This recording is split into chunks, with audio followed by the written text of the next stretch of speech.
So, what we all know about the Alito verdict, and yeah, I have a cute puppy behind me, because you can't talk about an Alito verdict without a cute puppy behind you. What we all know about the Alito verdict is that, in theory, it overturns abortion rights.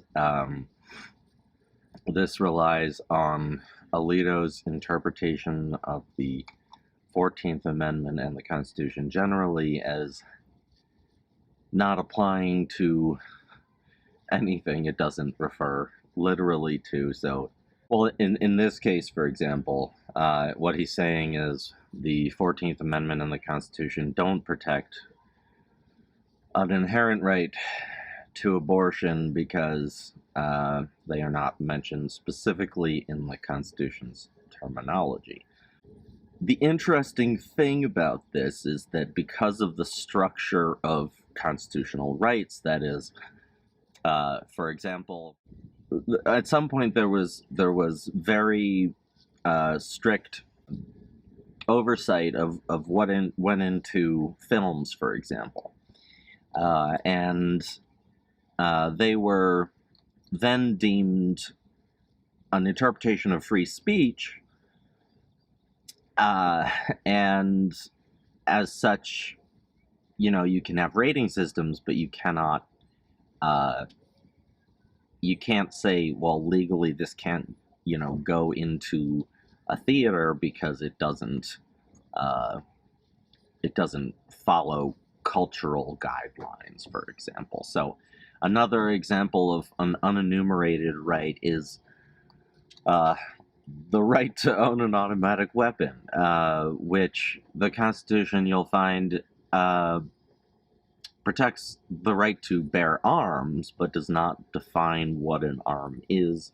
And as such, gun control, court cases that have focused on gun legislation have focused also, as Alito has, on the interpretation of the 14th Amendment as meaning a lot more than the Constitution and the 14th Amendment explicitly say. And this is based on the implication that people who write amendments are cognizant of the fact that they're writing them at a particular point in time, and that they are cognizant of the fact that they may not know all of the things that what they write will eventually apply to. Following this idea of unenumerated rights based on the idea that, not every right will be inherently mentioned in the terminology of an amendment, we have to come to the conclusion that what Alito is saying is that no one who wrote amendments meant to refer to anything they didn't mean to refer to. That certainly they couldn't have meant to refer to the 14th. The writers of the 14th Amendment couldn't have meant to refer to automatic weapons, for example. So that's a huge problem, and he tries to get around this by citing American tradition, that is to say, anything defensively, you could say that anything not mentioned in the Constitution but backed up in American law is potentially definable as an American right, as an inherent right. But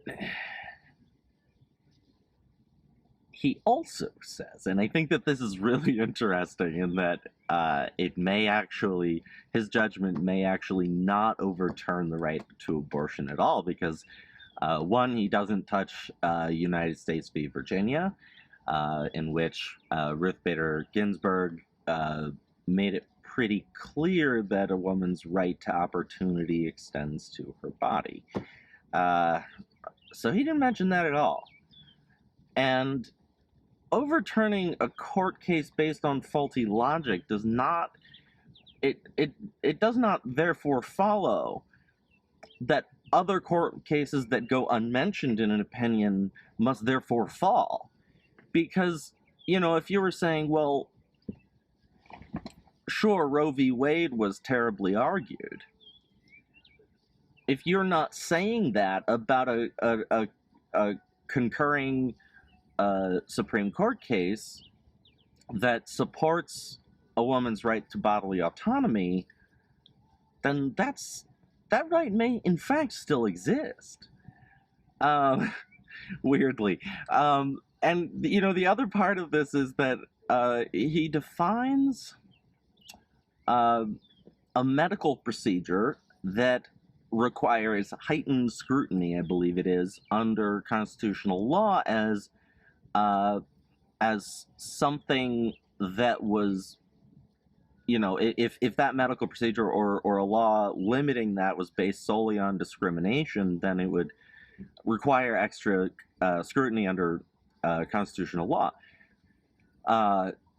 And he rather conveniently cites a whole list of, going back to almost medieval times, legal scholars on primarily British law. But he says that an abortion, any medical procedure that is based on discrimination or law based on discrimination that applies to a medical procedure is subject to heightened scrutiny. And meanwhile, he's citing American tradition in which women have no rights. So he's coming to the conclusion that the right to an abortion must not be based on discrimination, in part because women didn't have the right to vote until 1919. So in citing American tradition, what he's actually doing is he's saying, well, an American tradition that I agree with, that may not in fact be an American tradition at all, can be overturned with the same bad history that he's using to justify this decision. And as we all know, the Supreme Court can overturn federal law. So this, in a lot of ways, negates the power of the courts themselves, which we'll get into in a second. But what he's defining here is that, one, American tradition is based on sexism, which is true. He's not defining that on purpose, but he is defining it. And we all know that to be fact. And then he's using that American tradition based on the discrimination that he totally rejects to justify removing a right that up until the time that women had significant voting and economic power wasn't considered a right. And if that's not evidence of discrimination inhibiting an intellectual the intellectual progress of a subject, I don't know what is.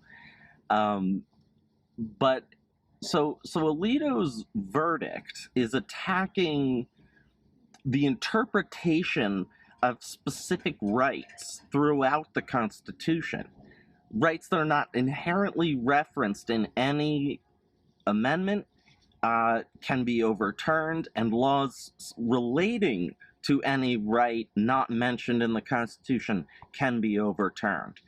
And here's my question, is if the judicial system's job is interpretations of laws and constitutional amendments and the Constitution itself.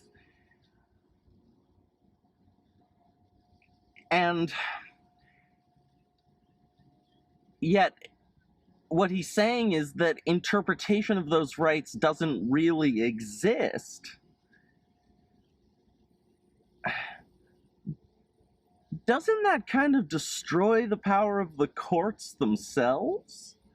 Because what he's saying is that if an amendment doesn't specifically mention something, then it's not an American right, which means that interpretation of the law no longer matters.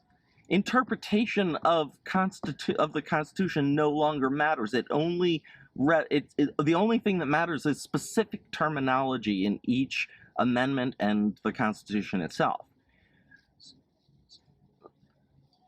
And here's another aspect. So he is, you'll notice, attacking, and the courts, well, I should say the Supreme Court is attacking the rule of the people and how it is interpreted through the Constitution and legality. So they are saying the Constitution is all powerful. The courts have no say in how the Constitution is interpreted, and he's using overturning Roe v. Wade to do all this.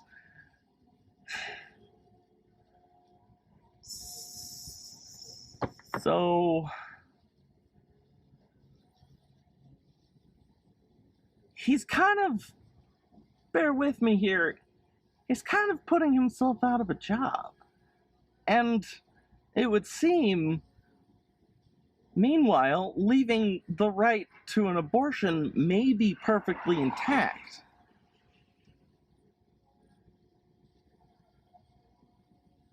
And this is supposed to be a win for him?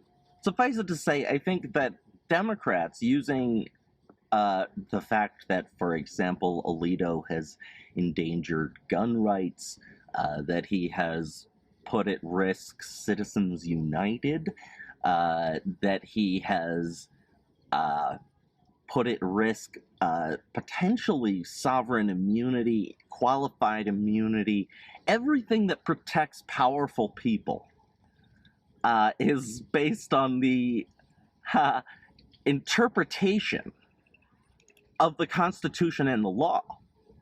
And if that no longer matters, then according to Alito, and if precedent and American tradition are the only things we can use, and not just American tradition supported by the Constitution and its terminology, then what he's endorsing is that we pack the courts because the Constitution doesn't specify how many Supreme Court justices we have. And what he's also endorsing is the fact that money isn't an aspect of free speech, that automatic weapons are not an aspect of gun control. Oh boy. If Democrats play this right, they win the midterm and every other midterm from here on out.